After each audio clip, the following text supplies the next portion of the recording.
Hello everyone and welcome to another series of Beyond the Harp.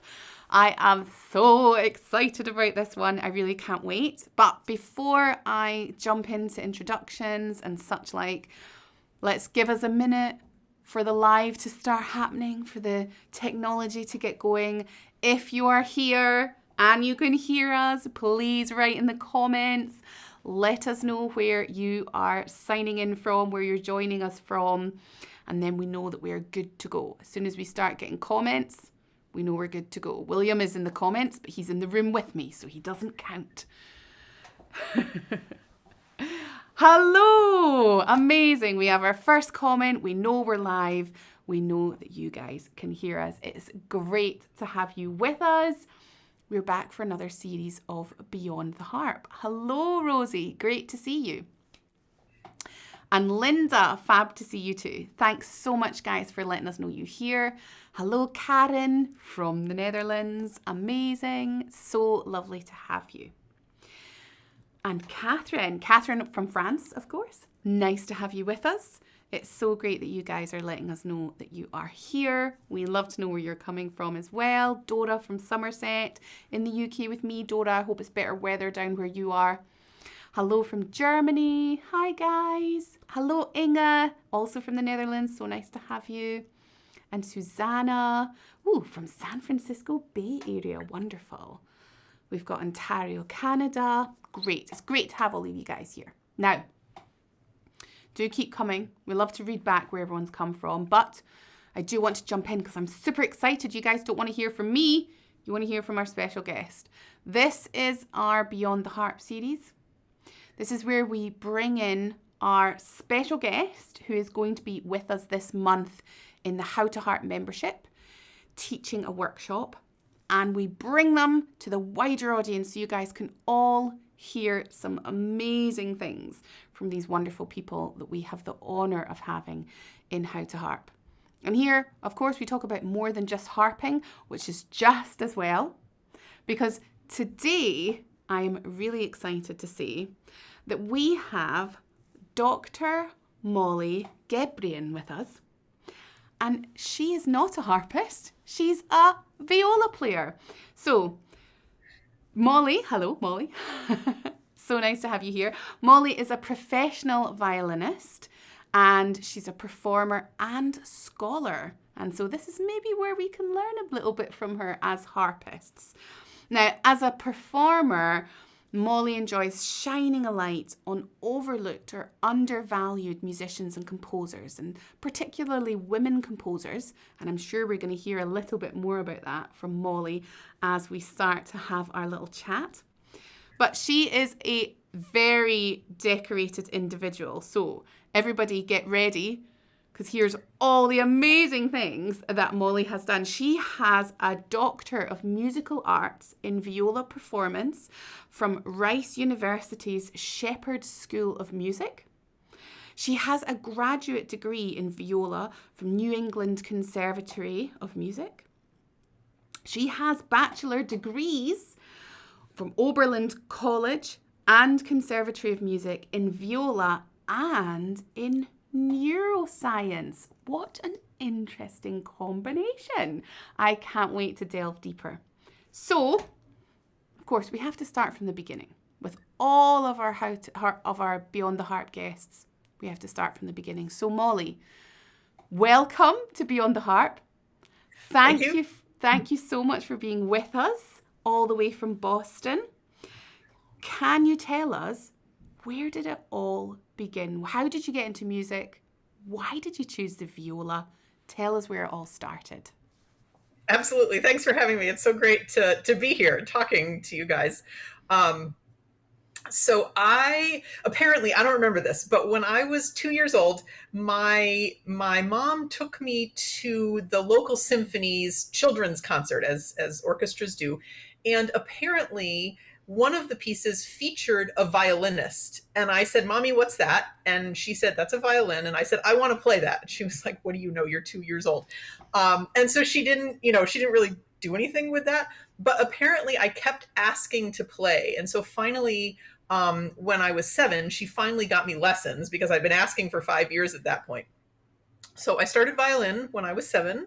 And then in my school system where I grew up, you could choose an instrument when you were in 4th grade. And so I thought it would be fun to play the cello. So I played the violin and the cello. And by the end of 4th grade, I was kind of bored in school orchestra because having already played the violin for, several years at that point, I got much better than the other kids at the cello really quickly. So I got bored. So my school orchestra teacher said to me at the end of 4th grade, here's a viola. Teach yourself to read the clef over the summer, and why don't you play viola in the orchestra next year? And I was like, okay, sure, why not? So that's what I did. And so I played all 3 actually until 8th grade. I think I was probably, how old are you in 8th grade? I don't know. I want to say like 12, 13. I played all 3. And then cello never really made sense to me. I never took private lessons on the cello or anything. So I stopped playing cello. And then I played violin and viola, which is very common for violists. Many of us start on the violin. And then when I was 15, I got tendonitis really badly, actually. And I had to take a lot of time off. And the doctor that I saw said, if you really want to make a full recovery, you're going to have to choose. And at that point, I was way more of a violist anyway. I kind of didn't want to play the violin anymore. No offense if there's any violinists here. So it was a very easy choice. And so from 15 on, I've been only a violist. And so, yeah, that's the story of how it started. Amazing. Do you know, it's so funny you should share that story because it's so similar to how I got into harping. My mum took me to the ballet. I saw a harp at the ballet. I fell in love with it, and I didn't stop asking until I was allowed to play it. Yeah, that's so funny. Yeah, it's really, really nice. No, I've seen it so many times in kids. The kids are like, I want to play that. And their parent was like, what do you know? You're however old you are. But kids know. Yeah. Kids know. Yeah, you feel it, don't you? Yeah. Nice. That's amazing. And it's almost like you took the violin and the cello and then you just put them together, right? You went for the middle ground. That's exactly right. Nice. I like that. So great to hear how you got into the viola. And actually, before I ask you this next question, I just want to remind all of our listeners that William is here behind the scenes. And so please do start getting your questions in. Molly and I are going to have a lovely chat, but we do have time for questions at the end. So don't save them for the end. Get them in. William can be saving them. So any questions you have for Molly as we go through, please write them in the comments. So you've told us how you started with your instrument, the viola, but when did you decide that you wanted that to be a career? You were going to study it in many different institutions and you wanted to make a career out of it. When did that happen for you? Yeah, that actually happened when I got tendonitis. So you said you were going to ask me about one of my main collaborators, Danny Holt, but he and I met the summer I got tendonitis at a summer music festival, and he also had tendonitis, and we've been very close friends since we were 15, since that music festival. We were both suffering from tendonitis that summer. Danny had already decided, he came out of the womb knowing he wanted to be a musician, but he had sort of already decided that he was going into music. And even though I had been doing music like very seriously since I was a little kid at that point, it had like never crossed my mind that I could do it as a career. It just, I don't know, it just didn't occur to me that that's something somebody could do. And that summer, between seeing that, Danny wanted to do that and like seeing, oh, that's a career that a person can have, and then also suddenly not being able to play after that music festival, I had to take the rest of the summer off to recover. I realized how much I loved playing. Like, I knew I liked it, but when it was taken away, that's what made it really clear. And so that summer was a real turning point for me, realizing not only is this a viable career option, but it's something that I really, really want. Interesting. And so the tendonitis, I'm just interested to know, so you had to take a whole summer off. Did you literally take like months off, no playing at all? How tell us about that experience for you. Yeah, it was not fun. So fortunately, there's a doctor in Boston where I live now who is one of the world experts in musicians' injuries. Wow. And Danny had seen him. If I hadn't met Danny, I don't think I would have gotten good medical attention, because he's the one that told me about Dr. Charnas. And so I went to see Dr. Charnas, and he diagnosed me with bilateral tendonitis. And he said, if you want to get better, this is what you have to do. So I can't remember now.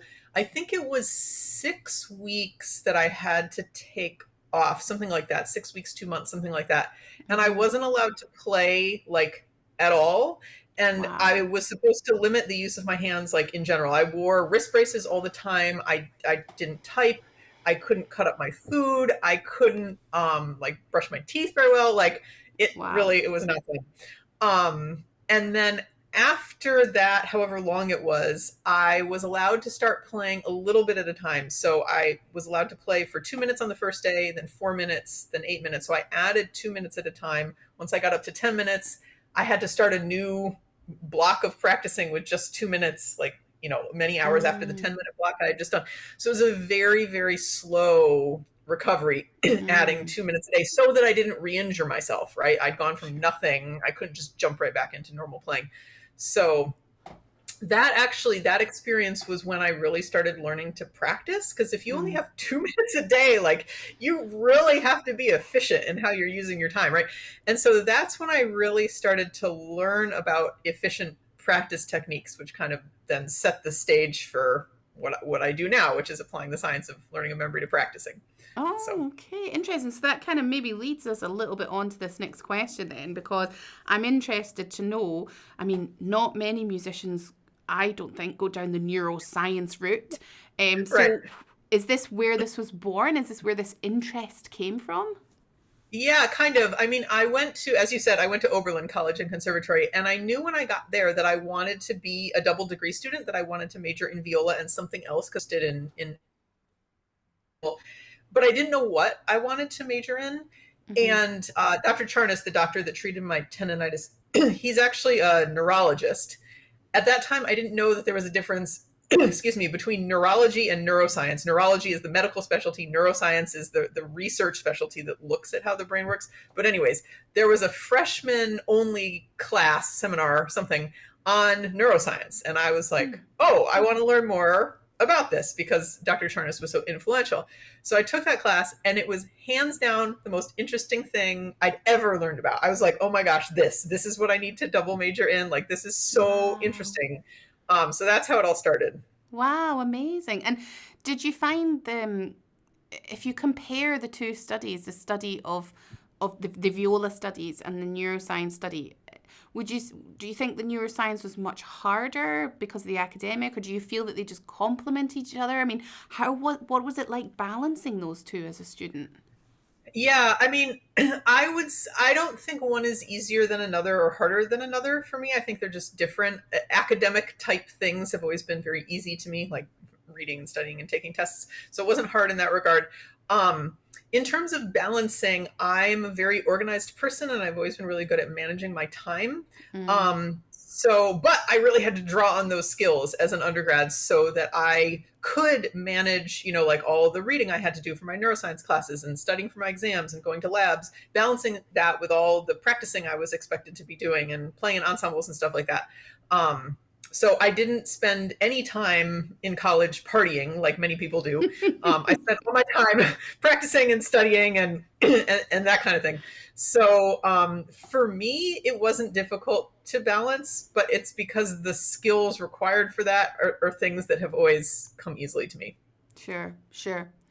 And just out of interest, since you've talked about having this kind of break and rebuilding your Mhm. practice time, and I know you do a lot of teaching. I'm going to ask you about your teaching later on, but I kind of know how I would answer this, but I kind of can't help myself asking you it. How long do you think people should practice for every day, say?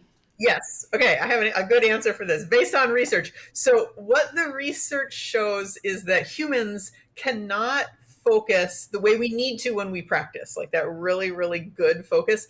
We can't do that for more than 4 to 5 hours a day. So, anybody that's practicing like 6 to 8 hours every day, stop. Like, you're wasting your time any hours after four. My typical, practice day, although this has changed a lot over the past few years, but is 4 hours. I've done 5 hours one day out of my entire life, and I was like, never again. That was way too much practicing. I'm not doing that. So 4 hours is my typical amount. The other thing that's really important, which maybe we'll get into more later, is it's really important to take breaks. The brain learns the most during breaks, which is the most counterintuitive thing ever. I think a lot of classical musicians, we think and we're often taught to practice in like big blocks of time, like to do all that 4 hours all at once or to do a big block of 2 hours. But the brain needs breaks. So I do my practicing in blocks of 30 minutes. And that actually comes from when I was injured. One thing that I learned from Dr. Charnas is that nobody, injured or not, should ever practice for more than 25 to 30 minutes without at least a 5-minute break, and never longer than an hour to an hour and a half without at least an hour and a half break. And so I started practicing that way once I'd worked up to that much when I was 15 because of what Dr. Charnas told me I needed to do so I wouldn't re-injure myself. But it also aligns with the research on how the brain works and how we learn.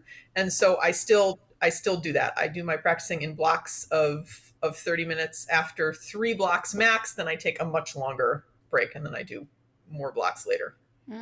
Okay, so here's a question for you that's based on my mum. I'm going on a tangent already, but I can't help it. But you started talking about breaks. So when I was studying for my exams as a teenager, and mum was like, go and do your studies. You've got to study and get good marks. And I would study for a little bit, and then I'd be like, okay, I need a break now, Mum. I'm going to go outside. Or I'm going to go do this. I'm going to do that. And my mum always said to me, Heather, a change is as good as a break. Just change what you're studying. So tell me, Molly, once and for all, is Mum right? Is a change as good as a break, or do we need an actual step away break? Like, is a change of subject enough for a break, or do we have to completely change our environment? What counts as a break? Yeah, so it's more complicated than a yes or no. So the gold standard break is a full, complete break. And what you wanted to do, go outside, that's perfect. So the gold standard for break is either take a nap, meditate, or take a walk without like listening to a podcast or something. Just like take a walk with no anything, and just like, so those are the gold standards. Sometimes we can't do that, right? We can't take a nap, we can't meditate, and we can't go for a walk. So, I mean, the gold standard break is anything that allows your mind to wander. The brain needs to rest. And we're often taught in our culture that like daydreaming and mind wandering, no, don't do that. That's bad. You're not supposed to do that. The brain needs to do that. It's a biological imperative. And so you need to do that in your break. You need to let your mind wander and do nothing. That being said, your mom is not wrong. That changes can be a break. So the research on this shows that if you're working on one thing or practicing like one kind of thing, and you take a break by doing something different, it only works as a break if it's different enough. So to use an example from music, like if I'm practicing something by Bach and then I take a break and I practice like Stravinsky, that's probably going to be really, really different. My brain will treat it as a break because it's really different. But if I practice a Bach prelude and then I go practice a Bach allemande, probably that's not going to feel like a break because they're very, very similar. So a real true break like you wanted to take is better. But if you can't do that for whatever reason, change to something that's quite different. Got you. I feel like, Mum, I hope you're listening. I know she won't be, but I'm going to make her watch back this video and be like, see, should have had a walk. Walk is the gold standard. Should have had a walk, exactly. But I quite like that idea of like, okay, so Mum, a change is as good as a break. And being a traditional musician, so I come from a traditional music background, a lever harpist, and a lot of what we do is very kind of creative. It's not learning from sheet music, it's arranging or improvising or these different kind of skills. And I often talk about having kind of creativity fatigue. And if I've been creative for too long, even in a lesson with a student when they're maybe working on arranging ideas, I kind of want to take out a piece of sheet music and just read the notes. And that kind of aligns with what you're saying. That totally aligns. Yeah, because that's really different skills for the brain. Reading something that's already there, you don't have to come up with any of it, right, on your own. That's really different than being creative in that way, coming up with ideas or arranging something. Yeah, you're absolutely right about that. Cool. Interesting. Nice. I like this little tangent. It was very interesting. That's good. Cool. Tangents are interesting. Yeah. So kind of on the same subject, actually. So when you studied, when you started studying your neuroscience and learning more about it, how do you feel it changed? Obviously, it made you understand more about how you should approach practice, but did it change the way you feel about music? Did it change your relationship with music? What happened through those studies? Yeah. So when I was at Oberlin, and I started studying the neuroscience, I started to see the connection. So my teacher at Oberlin, Peter Slowick, was great about teaching me like how to practice and like specific practice techniques so my practicing would be more effective. And I started seeing parallels between what he was teaching me and what I was learning in my neuroscience classes. And it started to make me obviously a better performer because I was practicing more effectively. Um, and that was sort of the start of it for me. After Oberlin, I went to New England Conservatory, like you said, and I couldn't do any neuroscience stuff there, but I really missed it. And so I did a number of independent studies so I could look more into this because I had started to see at Oberlin how it really affected my playing for the better. And then when I got to Rice, I was able to do even more because I was back at like a real a real university where I could take neuroscience classes. And I would say over the course of my education, even though my degrees are in viola performance, I continued my education in neuroscience. And the more I learned about it, yes, I was practicing better. Yes, I was performing better. But I have always struggled with performance anxiety from like the very, very, very beginning. I get extremely nervous when I get on stage. And when the more I learned about how the brain works and how to practice, I saw the results when I got on stage and I performed a lot better rather than everything just like blowing up in my face and being like, oh my gosh, why was that horrible? Like I spent all this time practicing, why was it a disaster, which had been my experience prior to learning about this. And so performing is still a very nerve-wracking activity. I wouldn't say I like performing in the way that a lot of musicians do really enjoy it, but it's not this awful, horrible experience anymore like it used to be because I feel like I have the tools now to make sure that I can perform the way that I want to.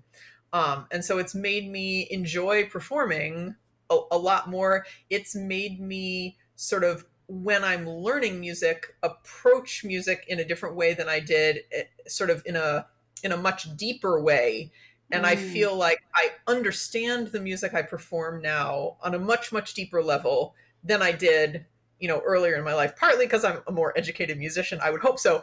But part of the performance preparation is having that really deep understanding because it builds in layers of resilience. And that just makes the music much, I just understand it on a much more profound personal level.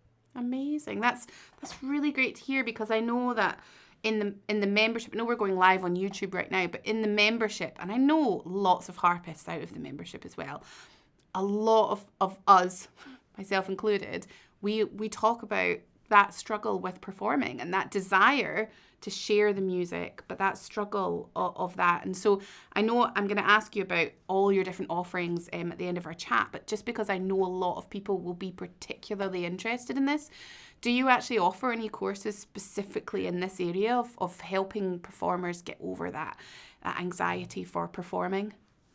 Yeah, it's a complicated answer because I am not a performance psychologist. That sort of area of expertise, specifically helping musicians to overcome performance anxiety, that is sort of the purview of performance psychologists, and I am not a performance psychologist. That being said, what I do is I teach the science of practicing, which does help prepare people better for performing and helps them overcome performance anxiety. So the courses that I offer are all essentially presenting the research to people so they can understand what scientists have learned about how we learn, and then offering like practical suggestions, like this is what this can look like for you in the practice room. And the byproduct of using those is overcoming the performance anxiety. Of course. So, and when I do a lot of private practice coaching. I work with people one-on-one, all different instruments, all different ages, all over the world. It's very, very fun. And some people, their stated goal for working with me is wanting to overcome performance anxiety. And so even though I'm not a performance psychologist, I understand the research of how we learn and how that then translates into performance and what's effective and what's not. And so I tailor my work with people to specifically address like this is what's going to happen to you in performance. This is how you protect against it so it doesn't, essentially. Sure, that's brilliant. And we just brought up Molly's website for you guys, just if you're interested in any of these offerings she's talking about. We brought it up on screen there.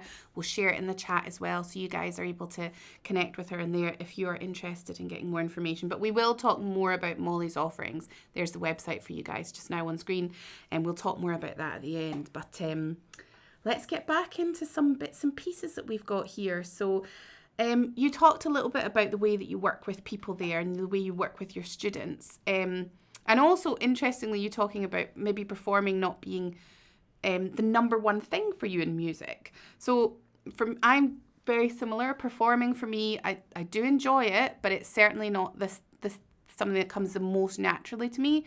But teaching, I love teaching. Teaching is like my joy. I get more of a kick out of seeing someone overcome a struggle they've been having in their teaching, like a 7-year-old playing Twinkle Twinkle for the first star and the joy in their face. I get more pleasure from that than performing to thousands of people. And I know that you're a teacher, so I'm interested to hear what you get from teaching. How do you approach teaching? Tell us about your interest in teaching. Yeah, no, I'm exactly the same. I love teaching, and there's nothing better than seeing someone work so hard on something and then get it. And it doesn't matter what it is. Like you said, it could be a little kid playing Twinkle Twinkle Little Star. It could be one of my doctoral students playing a really hard, piece of music. It really doesn't matter. It's incredibly rewarding. So what I like the most about teaching is the problem solving aspect. Yes. And to me, I love teaching. I also love to practice. I feel like that's like the practicing thing is really the opposite of many musicians. Many musicians kind of hate to practice and they love to perform. I'm the opposite. I love to practice, and performing, I can take it or leave it. But both practicing and teaching, I really love the problem solving aspect of it. And as a teacher, I ask a million gazillion questions. My students know, especially like a first lesson with a new student, it's like so many questions, because everybody's different, right? Everybody's brains work differently. Everybody has different life experiences that they bring to the table. And I feel like my job as a teacher is to figure out, how does this person's brain work? How does that sort of interface with the experiences they've had? How can I help them as an individual with these challenges that are often sort of universal, right? Students tend to have the same challenges, but the solution to that is going to be different, or maybe subtly different, but still different from person to person. And so I'm always trying to figure out how people work, trying to figure that out as quickly as I can so that I can help them. So yeah, I ask lots of questions in my teaching. I use lots of really bizarre analogies. My students also know that I'll be like, oh yeah, this feels, it's very hard to tell somebody how something feels when they've never felt it, right? I think every teacher has experienced that frustration. And I make a lot of really bizarre analogies that somehow resonate with people. So I would say that's also a feature of my teaching. But yeah. I like that. Do you know, it's so funny, Molly, because I feel like lots of what you're saying is we're so similar. I love ridiculous analogies, and sometimes I think, guys, this is going to sound really odd, but if you think about, and it'll be something to do with nature, or something to do with animals, or something to do with, like, I often relate it to actually dog agility training. So yeah, that makes sense. That's one of my hobbies that I do on the side, and I love analogies. I think they're great. I love talking about shapes. And I'm with you, sister. I feel nice. I feel you. Yeah. Well, and my favorite thing too, and this is I've taught students as young as like 3 and as advanced as doctoral students. I've taught sort of the whole gamut. And one of my favorite things with little kids especially is they come up with their own really wacky analogies. Yes. And I just love when students come up with their own analogies, even if they don't make any sense to me. Like, I've had students come up with analogies that like really resonate with them. And if they think about this strange idea that they've had, it really helps them play in some way. And it makes zero sense to me, but it really doesn't matter, right? It's what helps the student. And so I love coming up with that sort of like personal language between me and the student, that like, we know what this weird thing means. Nobody else knows what it means, but it's meaningful to the student. Yeah, that's lovely. Yeah, I love that. Great. Well, I think we might show some little clips now, just to Sounds take a little trip down memory lane for you. So we're going to share a couple of video clips and then a sound clip. And so the first one, we did show you a little clip before we started the interview, so you know it's from a little while ago, but I'd love to share it with our viewers. And maybe you could tell us about where you were in your professional career at this point, what the project was about, and maybe what you got out of the project. Sure, absolutely.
Wow, that was so exciting to listen to. Thank you. Lovely.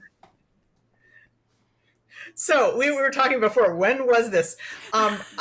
It's definitely more than 10 years ago. I think that concert was 11 years ago. I think that concert was in 2013. That's part of my ongoing project actually called Trios for Two. The pianist percussionist is my friend, Danny Holt, who I've been friends with since I was 15, as I was talking about. So Danny is a pianist and a percussionist. And when did he start this? He started his own piano percussion project where he plays piano and percussion simultaneously, as you saw in the video. And when I was at Rice, one of the things you have to do as a doctoral student there is you have to do a very large independent project that you conceive of and you plan and you execute totally on your own as a way to see if you can do that out in the professional world. It's a very good idea. And it was like my first day of my doctoral studies that I learned I had to do this. And so I called Danny, and we had been friends for so long at that point, and we'd never actually collaborated before on anything. And I called him up. I'm like, I have to do this big project. We need to do something together, finally. And so we decided to commission a series of pieces for viola, piano, and percussion, but to be played by two people, hence Trios for Two.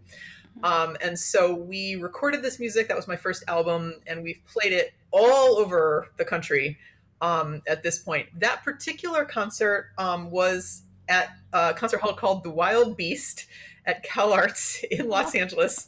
That was, if I'm right as to when that took, if it was in 2013, that was the year after I finished my doctorate, the year before I started collegiate teaching. Wow. And that concert actually, one thing I talk about a lot in my work on the science of practicing is something called interleaved or random practice. And that concert was the first concert I had ever played after having done that type of practice. And I actually reference that concert when I do presentations on this, because it was, that type of practice was so life-changing for me in terms of being able to perform. Wow. Because it really helps you perform a heck of a lot better. And I experienced it for the first time in that concert because I hadn't known about that type of practicing before. I learned about it maybe 6 months or something before that concert. So that concert sticks out in my mind. And I can't remember the year, obviously, but in terms of being a real turning point for me. Yeah. Wow. That's so lovely to hear. So just for everybody who's watching, when I do these interviews, Beyond the Harp, I choose the video clips myself. The guests don't know what I've chosen until they arrive 20 minutes before the interview. And I'm like, this is what I'm showing. If you really don't want me to show it, I won't show it. But this is what I chose when I've looked through your work. So isn't that amazing that that's the one that stood out and that's been so important to you? That's just... The other thing that's funny about that concert, you can see there were multiple cameras, right? They were filming that concert for something else that I can't remember now. They had all these cameras, and they had this one that kept like zooming in, and it was like this big bug coming towards my face, and they kept zooming in on like the hardest parts, and I was like, stop, I'm trying to get this camera out of my face. know what you mean. I know what you mean. Why do they always do that? And your hands start sweating. Get away from my fingers. Exactly. Yeah. So that's my other memory from that concert, is this giant camera. Well, you still held it all together, didn't you, though? I did, yeah. Well done. So the next clip I've got to share with everybody is you talking a little bit more about your research and your studies. And in this clip, you're talking about one of my favourite activities. And you also recommend a particular resource. So I'd love to know why this particular activity is helpful for us as musicians, and also what exactly you gained from this resource that you're sharing with us.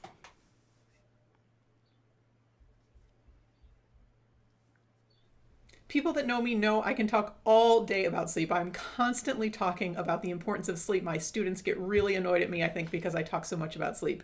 But it really is a very important ingredient in performing well, learning things, practicing well, and maximizing your time.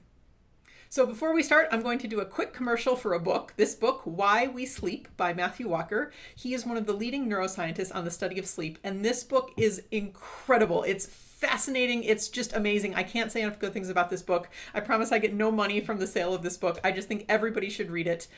I have given it as a gift to, I can't even tell you how many people at this point. Everybody that I've told to read it who has read it, they start going out and telling everybody they know, oh my gosh, this book is amazing. You have to read it. So go get the book, read it. It will change your life. Commercial. That's funny. So, this book came out in, I want to say like 2015 or 16, like relatively recently, but like not like super recently. And sleep has always been something that's really important to me personally. My grandfather was a pediatrician, and I feel like he taught me, like, from the day I was born, like the importance of getting enough sleep. And so that's always been something that's been really important to me. My friends have always sort of, affectionately made fun of me for the fact that I go to sleep really early, and, that I sleep a lot. And that book was just like incredibly validating about how much sleep I've always gotten. But also Matthew Walker, the author, he's, like I said, one of the leading neuroscientists on the study of sleep. And I had known about his work and talked about his work in the presentations I do for many, many years before that book came out. And it was so great to have a book that was published, like, not for scientists, just for like everyday people to recommend, so people could sort of learn about this. I learned so much from the book that I didn't know. And yeah, when I was a collegiate viola professor, which I'm not anymore right now, in my studio every semester, we would read a book together as a studio. And every week we would have a chapter, and then we'd discuss it together. And when I assigned that book as the assigned book, not only did my students love it, but they started telling their friends, like, you got to read this book and you got to get enough sleep. I was like, okay, my work here is done. Amazing. Wow, yeah. I love that idea as well, reading a book every semester. I'm the head of Harp at the Royal Conservatoire of Scotland, and I think that sounds like a really good idea. I'm not sure how the students will respond to that, but I think that sounds like a really great idea. I wasn't either, and the students loved it. And the way that I did it was I would pick a book, and all the books I picked were like very accessible, sort of easy to read. None of them were like music specific. They were all having to do with sort of how we learn and things like that. And we would read a chapter a week, and a different student was in charge of leading the discussion each week. And when I started doing it, I sort of led the discussion, and I kind of felt like this isn't really working very well. And so one semester I was like, okay, I'm going to make my students do this instead. And so each week, like, one person would just volunteer and be like, okay, I'll lead the discussion next week. And so they would just come in with discussion topics, and it was great. I would literally just sit there and let my students talk. And it was fascinating to hear them talk. They'd have such interesting, in-depth discussions. I'd chime in if they wanted me to. But it was a really wonderful experience. Wow. So sounds amazing. Yeah, I think that sounds great. All right, we've got one last clip that we're going to share. This one is actually an audio clip. And I believe it's from a very recent project of yours.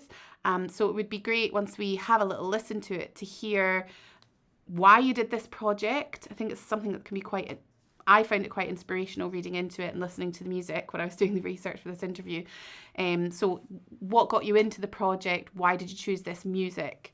And then maybe you could tell us how other people can find this music so they can learn about it and hear it too.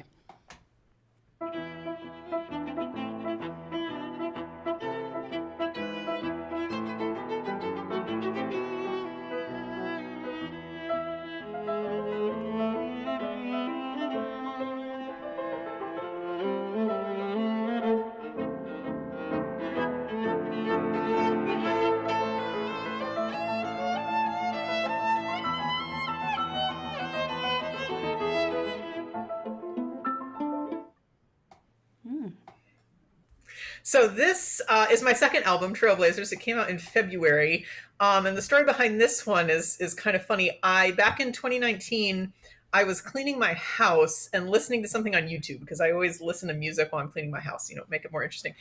And whatever I was listening to finished, and YouTube has that autoplay feature, right? It will just like play Mm. more music it thinks you'll like.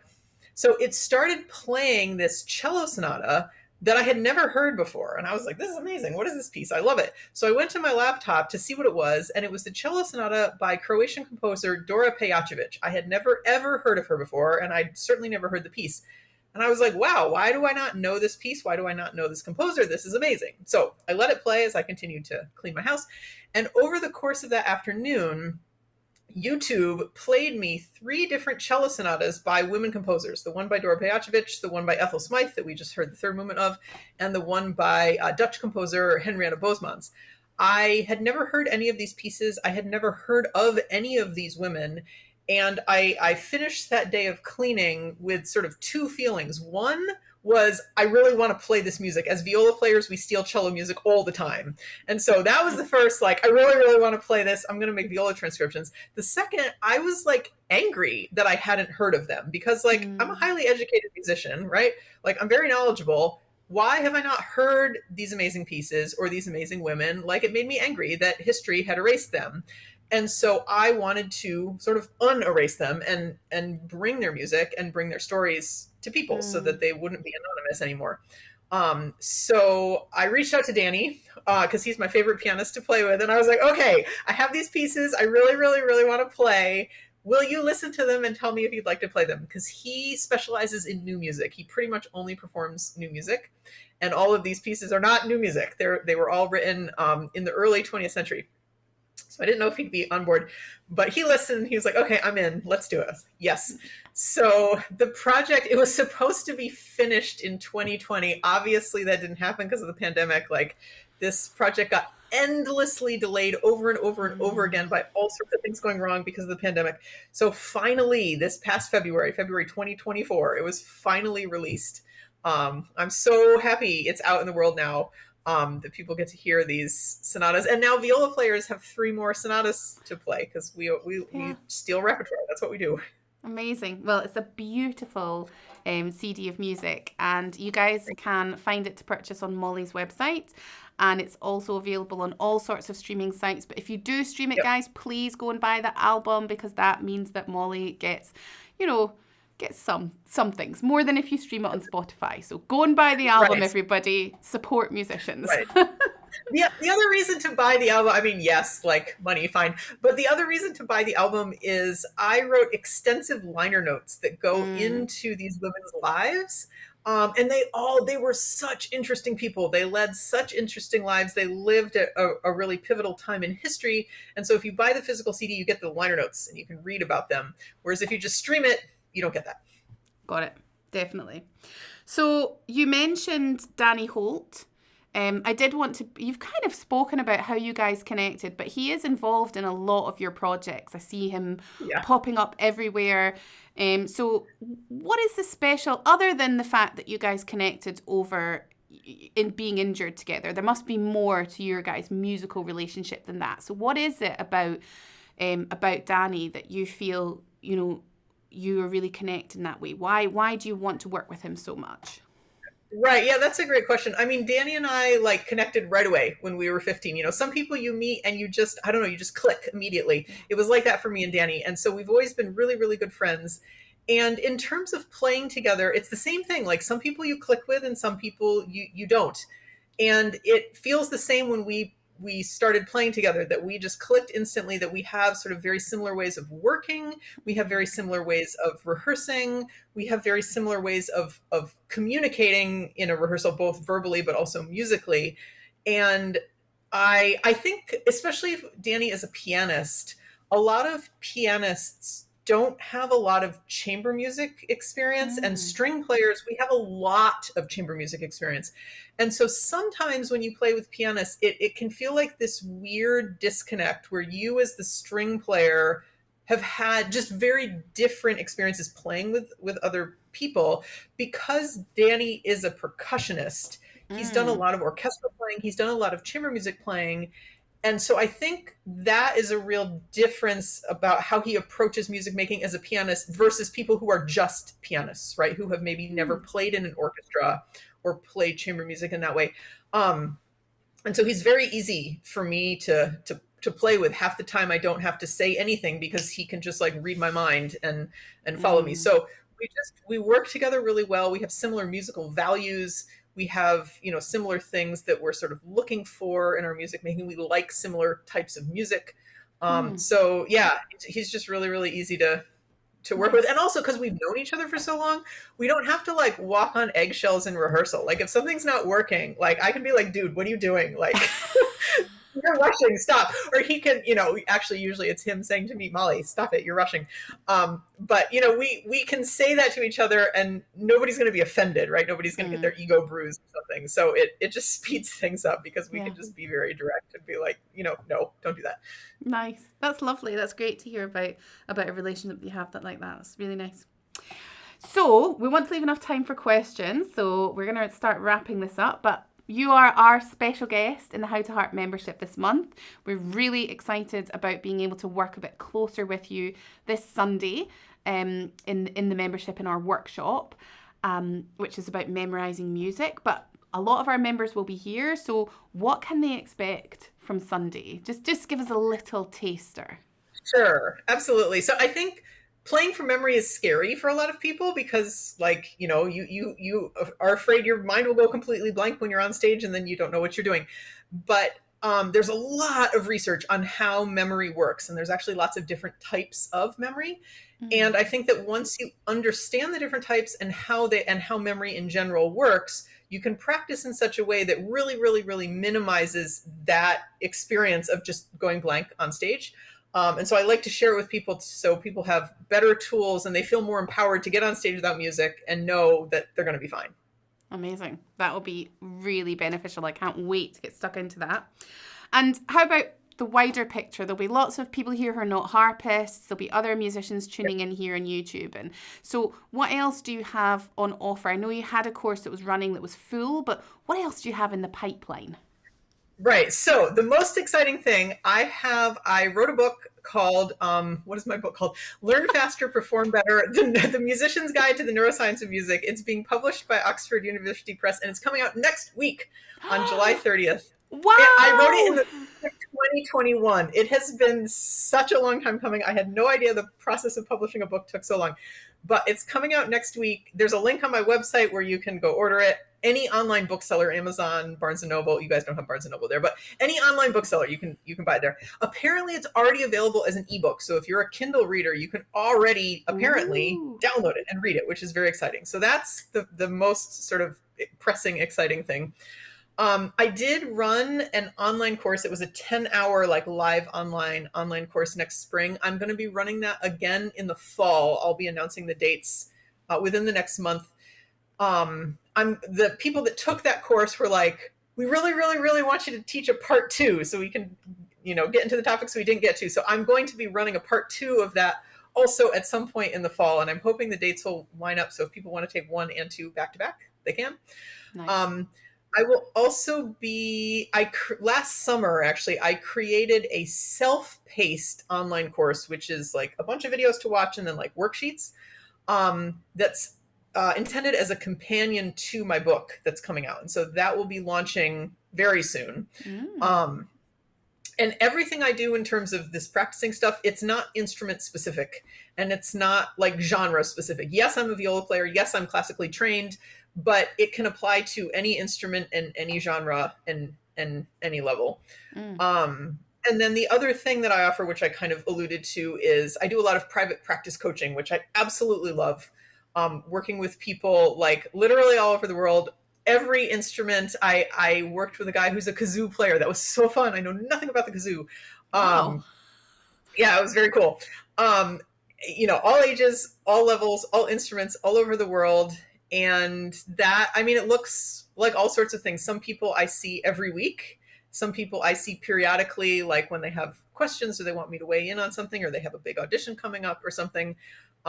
So I just encourage people, if that is interesting to them, just send me an email what you're looking for. And I'm sure there's a way to to make it work. But that's really fun to get to do that, Amazing. because I love music, as we were talking about. Amazing. That sounds wonderful. Well, I mean, I feel like we've got to make your book our semester at the conservatoire starts back in October, so your book's got to be the first one, right? For semester Has one. to be. That would be amazing. Right. Well, I'll message the harp students and let them know we've got this new thing. That's wonderful. Well, congratulations, because that's such a huge achievement to be publishing your first book. That's so exciting. I'm so excited. It's been such a long time coming. I haven't gotten my physical copies yet. I can't wait to actually hold it. Yeah. Like it's a real book. Oh my gosh. Yeah, that's amazing. Amazing. All right, we best go over to, have we got loads and loads of questions? Yeah, Willie's like, yes, we've got lots. You know when I said this is going to last an hour, Molly? Okay, I don't have anything else this afternoon, so if we go over an hour, that's fine with me. Got you. Got you. Okay, let's pull up some of the questions. Here we go. So Mike is a member of How to Harp. Great to have you here, Mike. He's asking, what is the difference between muscle memory in the fingers and instruction from the brain memory? And can we play from direct inspiration? So muscle memory isn't actually in the fingers, it's in the brain. The name is kind of a misnomer. The other name for muscle memory is either procedural memory or implicit memory. We're going to talk about this a lot more on Sunday, actually. But it's not in the fingers, it's in the brain. Instruction from brain memory, I think what Mike means by that is... which we'll talk about more also on Sunday, is declarative memory, like when you think about facts, or memories, things you experienced in your life, and you can sort of report on those facts. And in terms of music, you can report on, these are the notes, these are the rhythms, blah, blah, blah. All of those are in the brain. The brain does treat those types of memory differently. I think I won't go into too much detail right now because I'm going to talk about it in so much detail on Sunday. Can we play from direct inspiration? I think what Mike means by that is when you hear something in your head that you have made up, from your own head, can you play that? And the answer is yes, certainly. Someone who has no musical background won't be able to know how to translate what they hear in their head on their instrument. And part of what improvisers learn is how to do that translation, that you hear XYZ in your head, and you know how to make that come out on your instrument. That ability does rely on your muscle memory, on your ability to know how to do things physically. But it also relies on your knowledge and memory of how music works sort of in general.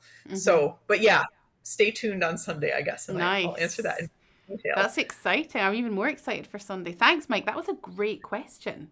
Yeah. Yeah, nice. Okay, this is Karen. Looking forward to the workshop on Sunday. Oh, fab. That's not a question, but she's looking forward to the workshop. So am I, Karen. Right, we can't wait. Okay. Oh, your book's getting sold. I didn't know it was one of my friends emailed me and they were like, oh my gosh, your book just showed up on my Kindle. I was like, it did? Can you read it? And they were like, I can. I was like, whoa, that's cool. That's amazing. Nice. I'm happy about this. Okay, so Kathy also asked, Kathy just bought your book, but she asks, when I'm awake in the middle of the night and find that I'm mentally practicing a piece, is that productive or not? Wow, that's a great question. It's a great question.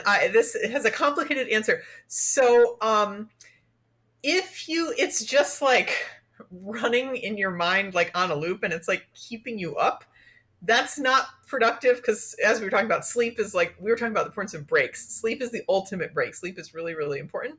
That being said, mental practice is very productive. But what I mean by mental practice is that you are actively solving problems by imagining yourself play it. So for instance, if you're working on a piece of music and there's one little part where you always trip over the rhythm, let's say, and you practice doing it in your mind and you imagine it with the correct rhythm and you feel your fingers do the right thing at the right time. You feel the pedal changes happening at the right time, everything happening at the right time, and the rhythm is right, and you correct it in your mind and you can imagine it correctly. That is extremely productive.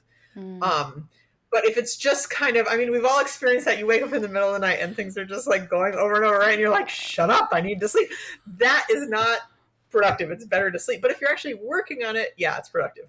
Nice. Cool. Interesting. Oh, You're getting lots of Kindle sales here. It's so exciting.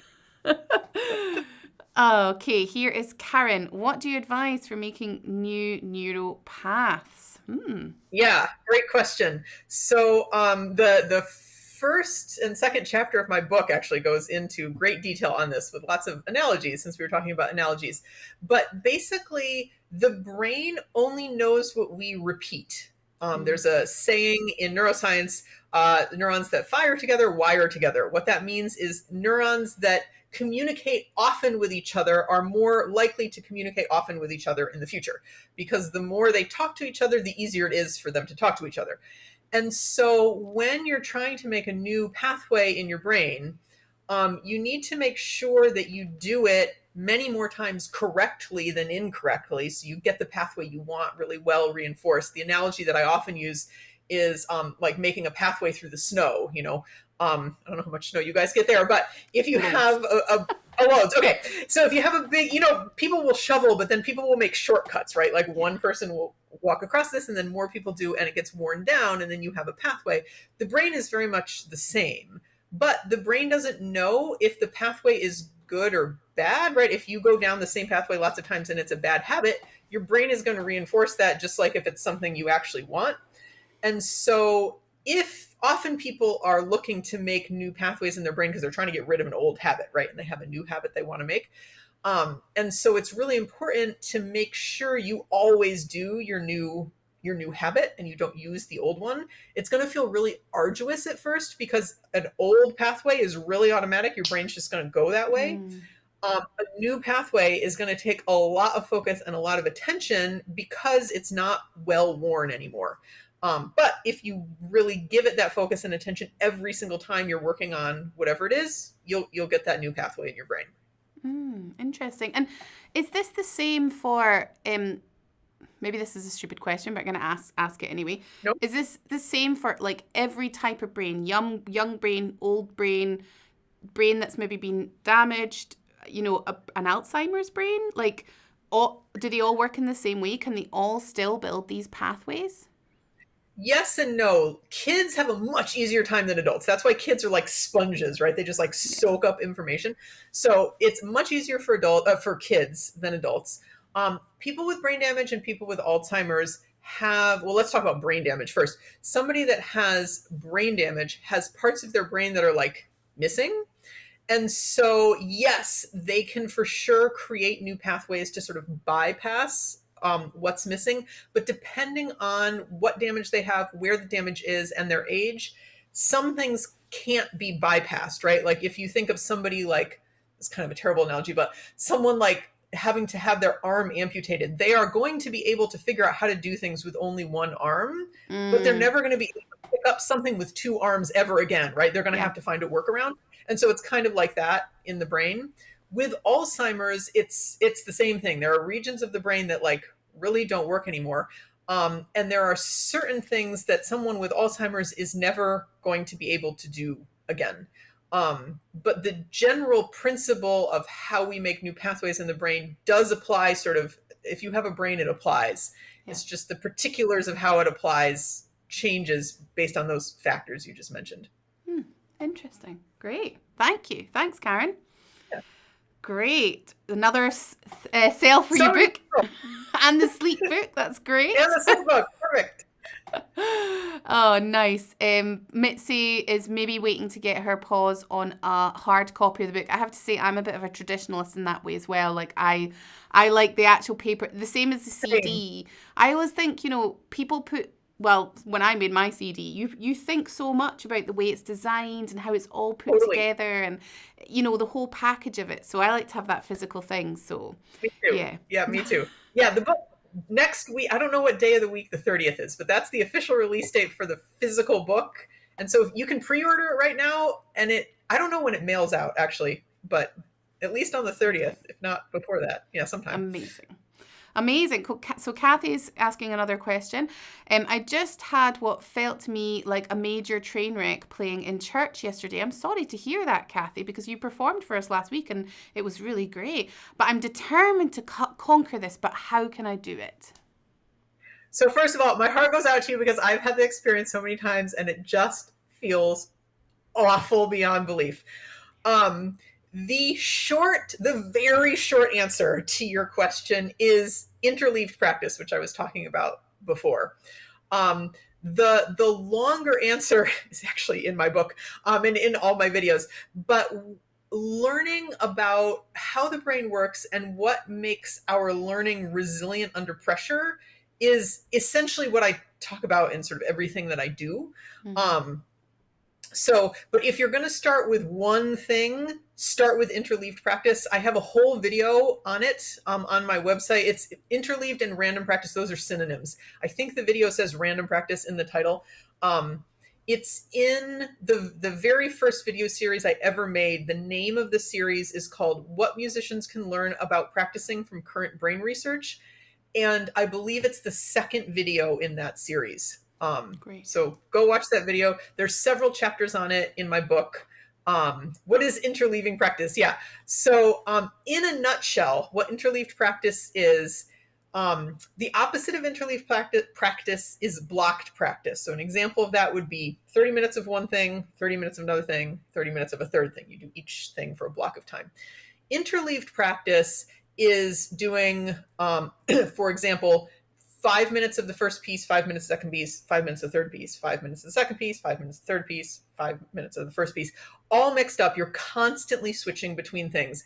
When I explain it, I'm sure half of people listening are going to be like, what the heck? That's a terrible idea. Like, that's so chaotic. That's so unfocused. That's not going to get you anywhere. That was my reaction too when I first learned about it. But the science is immensely clear that doing this kind of practice where you're constantly switching between things and everything's kind of all mixed up all the time is what helps us learn faster and perform so much better. So it's very, very counterintuitive. When you first start doing it, it kind of feels awful for reasons that I describe in the book and also in my video. But like I was saying about that first performance we watched, like in that performance, I remember being convinced, like, okay, yes, I'm doing this for the rest of my life. This works like really, really, really well.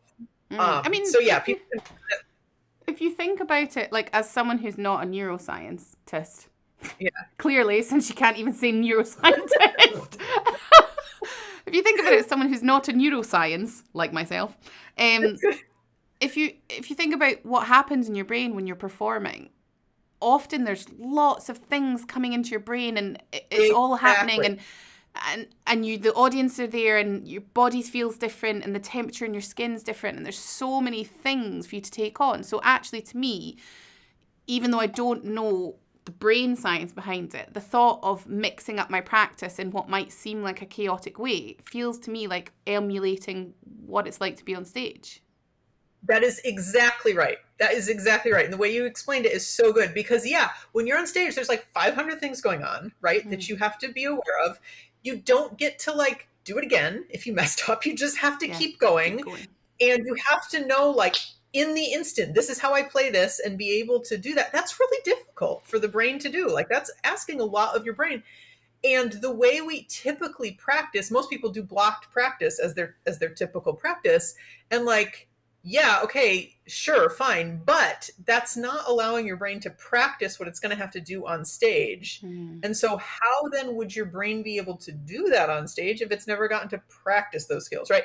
So like you just explained, interleaved practice really gives you that sort of mental flexibility so that when you get on stage and you're faced with all this stuff and you have to perform and you have to do it like the first try the way you want, you know you can because you've practiced doing that a whole bunch of times.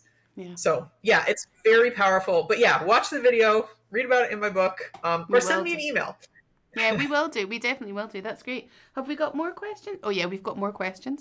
Karen Jones, I can never seem to sleep more than 6 hours at a time. Does it work to break up the needed hours into sections? Is it possible that Willie's changing it, that 6 hours that's cool. I know that 6 hours is all I need. I don't feel tired during the day. Yeah, Willie made it bigger as I was reading it. Yeah, that's very cool. That was very cool. So my answer to this question, it has a little bit of a story behind it. When I first read the sleep book, I told everybody I knew about it. I told my mom. My mom and I are always trading book recommendations. And my mom's in her 70s and she wakes up really early in the morning, and she felt like she was sleeping, 6-ish hours, and she felt, I wasn't tired during the day. I have lots of energy. I feel great.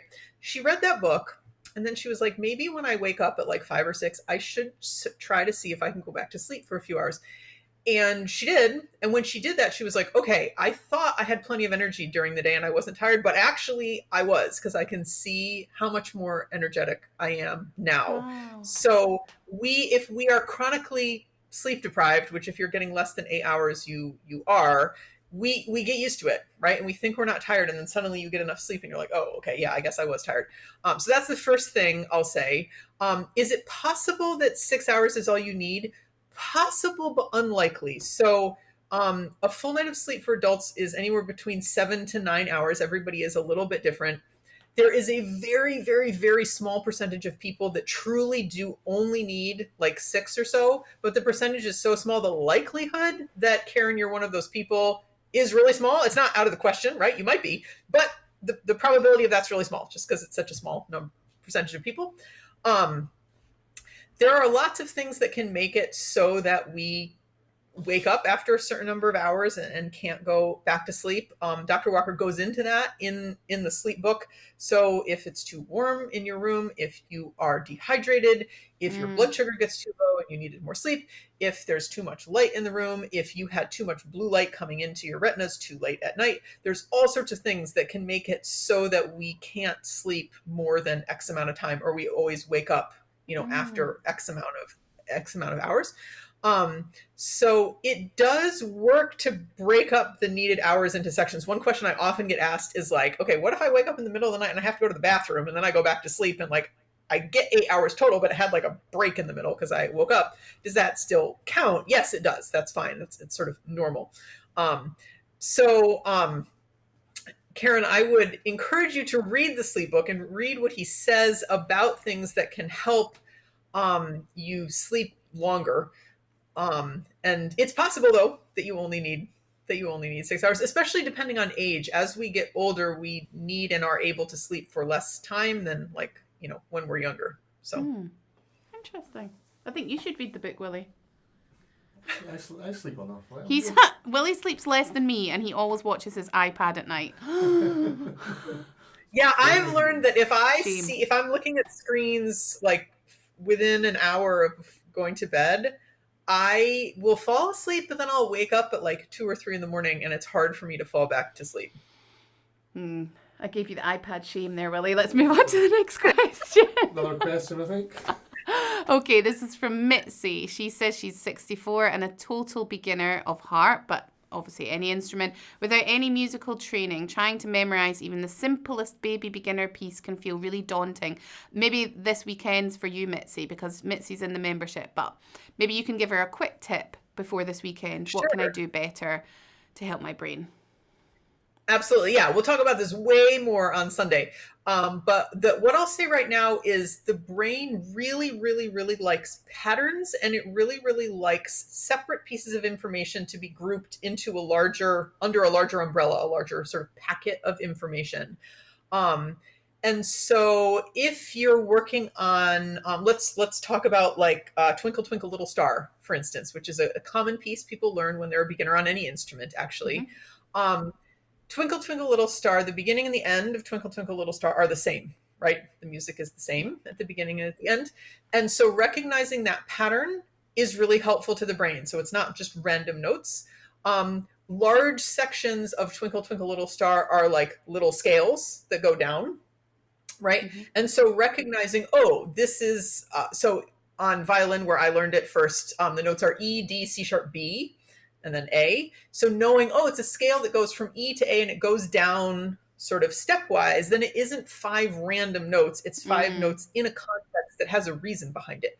And so brains really like that. We can remember things a lot better when there's sort of a reason behind the individual pieces of information, and we can group them under a larger structure. Yeah. And so for any piece, beginner piece, advanced piece, it doesn't matter. You want to look for those patterns. You want to look for sort of the bigger structure that you can group your notes under, and that will help you memorize. Perfect. Yeah. But we'll talk about it more on Sunday. That's great. That's great. Thank you so much. It's Mitzi. I'm going to add a harp tip to this. Remember, we talk about placing the shapes. Look for the common shapes. And in the starter course, we just learned Twinkle, Twinkle, Little Star. And so you use the colours, you follow the shapes, and you look for the repetition. Perfect. Thank you.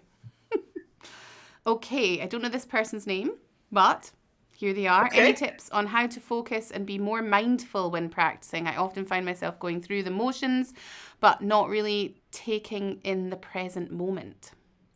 Yes, I have lots of ideas about this. There's lots more in my book that I'll be able to talk about here. So the first thing is, often when people practice, they go into the practice room without any specific goals. They just pick up their instrument and they start playing.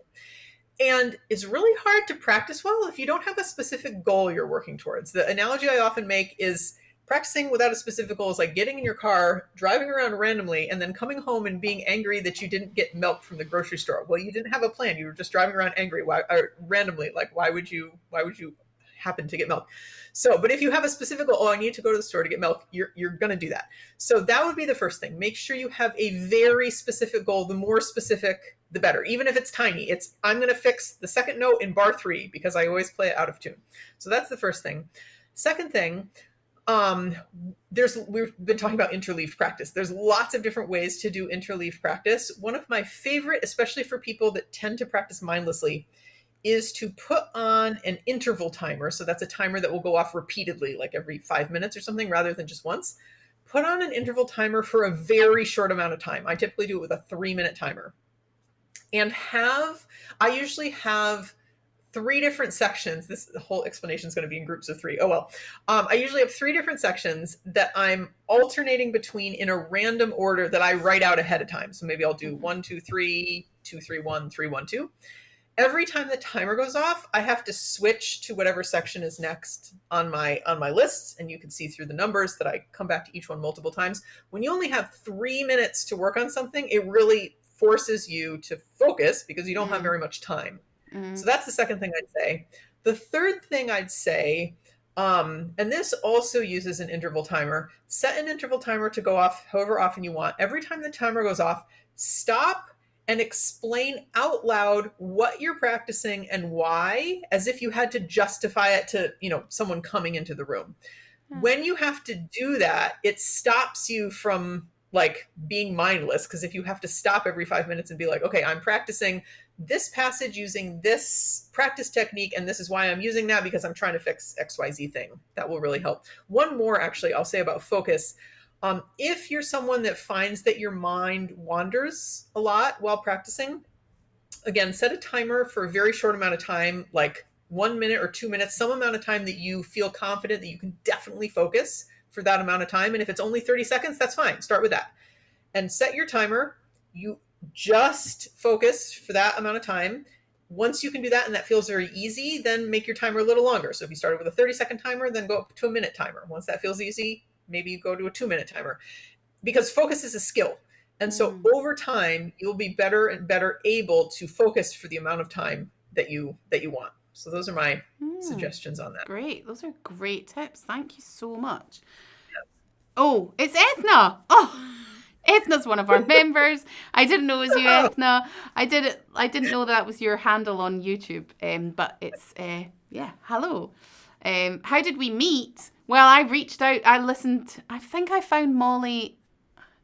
I think it might have been through Instagram that I first saw some of your stuff. And I looked up some of her stuff. And I thought, this sounds really interesting. I really like what she's talking about. And I reached out to her and said, would you like to come and talk in the membership? And here we are. Yes, I'd love to. Here we are. Right. That's how a lot of people find me. I'm very easy to find on the internet. And I get lots of random emails from people being like, I found you here. Would you want to do this? Yes, I would love to do that. Amazing. And we're so glad as well. How are we doing? How many questions do we have? 2. Okay, 2 questions. We can do 2. Okay. Yeah, okay. Let's do it. The tangled string. Here we go. I often hear, if you can say it, you can play it. Oh, I say this all the time. If you can sing it, then you can play it. So I hope you're not going to defunct my teeth. I totally agree with this. Yeah. And in fact, if you can't say the rhythm. And by say, it doesn't necessarily mean like one and two and on like words. It could just be like dot, dot, dot or whatever. If you can't say the rhythm correctly, you're going to have a really hard time playing it. If you can't sing how it's supposed to go, you're going to have a really hard time playing it. And so whenever I have a student that's struggling with the rhythm or playing the notes or playing in tune or whatever, my go-to is, okay, sing me the rhythm, sing me the notes. And if they can't do that, then that's where we start. Until they can do that, they're not going to be able to play it. Just because you can sing it or say it doesn't necessarily automatically translate into being able to play it. But that's absolutely the first step. Yes. Amazing. That's good news. I'll keep saying it. Okay, here's Connie. Amazing. How to pre-order. Oh, how can they pre-order your book? Go, Molly. So you can pre-order it in a lot of different ways. If you go to the Oxford University Press website, you can pre-order there, although I have heard even from Oxford University Press themselves that it's kind of annoying, their pre-order system. So they told me to tell everybody to go to Amazon, that it's much easier to pre-order on Amazon.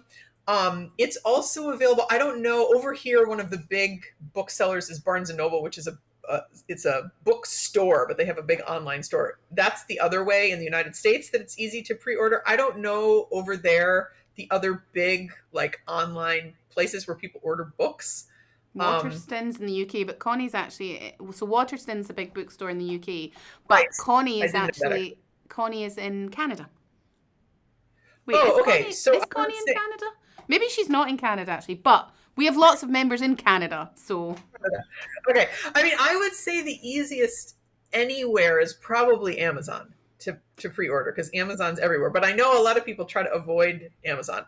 So any like big bookseller that you can order stuff online, my guess is you're able to find it there, but you can always go to the Oxford University Press website and pre-order. I've just heard it's annoying.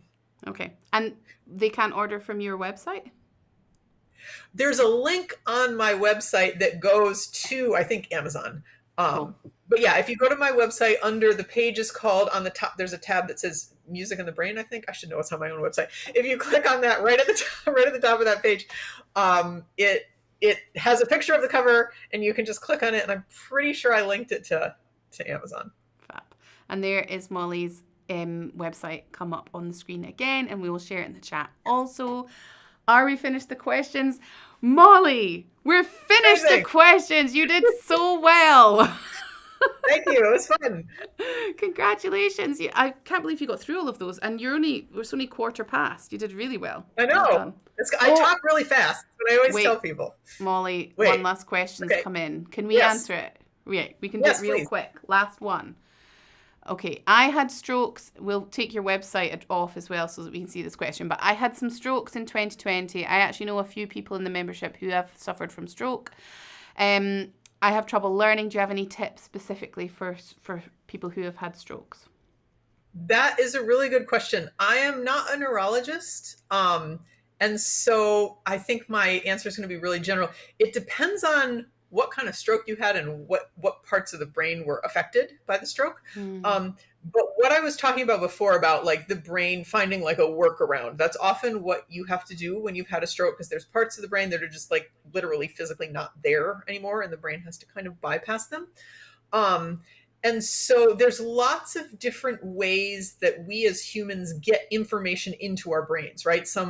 We can get information into our brains by looking at it, by listening, by reading, by doing, like there's just lots of different ways. And so finding the ways of getting information into your brain that work for you now, which may be different than before. Like maybe before you really learned by reading things and that was really effective for you, but now that doesn't work so well and you need to learn by doing things, just as an example. And so experimenting with sort of different learning modalities and figuring out what works best now.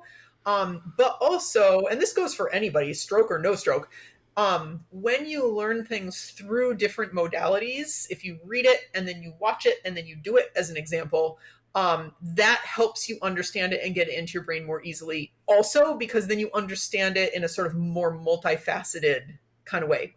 But playing instruments is one of the most powerful ways to help the brain heal and sort of reorganize itself after a stroke. So that's awesome that you were gifted a harp. Music therapy, and not just like music, like listening to music, but like actually using music to help rewire the brain is a very powerful therapeutic method that is used in hospitals sort of all over the world. So the harp will help you learn better, sort of in general. Amazing. Oh, Yeah. lovely. That's a lovely one to finish on. Thank you so much, Molly. Yeah. And it gives us all a bit of hope, I think. It's nice. Yeah. Yeah. Great. Well, I want to say thank you so much. I have learned so much in this session. I know that everyone will be writing in thank yous. Yep, look, here they all come, because it really was fascinating. I'm certainly going to run out and get myself a copy of the book, and I know that a lot of people already have. Yeah, very exciting. Thank you. Yeah, so thank you for sharing, and I'm so looking forward to welcoming you into the membership on Sunday and getting some more kind of in-depth details from you about how we can get on with our harp learning. So all that's left to say, Molly, is thank you again so much for sharing with us, and look forward to seeing you on Sunday. Thank you. Thanks for having me. This has been so fun. And yeah, I'm really looking forward to talking more about memorization then. And thank you to everybody that bought my book. I'm so excited. Thank you so much, Molly. All right, everyone. So if we can go to our little end screen, and I can just say to you guys, thank you all so much for joining us for another session of Beyond the Harp. We're really excited to bring these special guests to you guys. Thank you for coming, asking your questions and being part of it all, because that's what really kind of makes these sessions, well, enjoyable. And all of you who are members out there, I'm really looking forward to sharing a session with you on Sunday, and of course with Molly, and learning with you again. And if any of you are interested in the How to Harp membership, then you can check us out at howtoharp.com and get involved yourself. All right, everybody, it has been really great to see you, and I look forward to seeing you all hopefully very soon. Bye, everyone.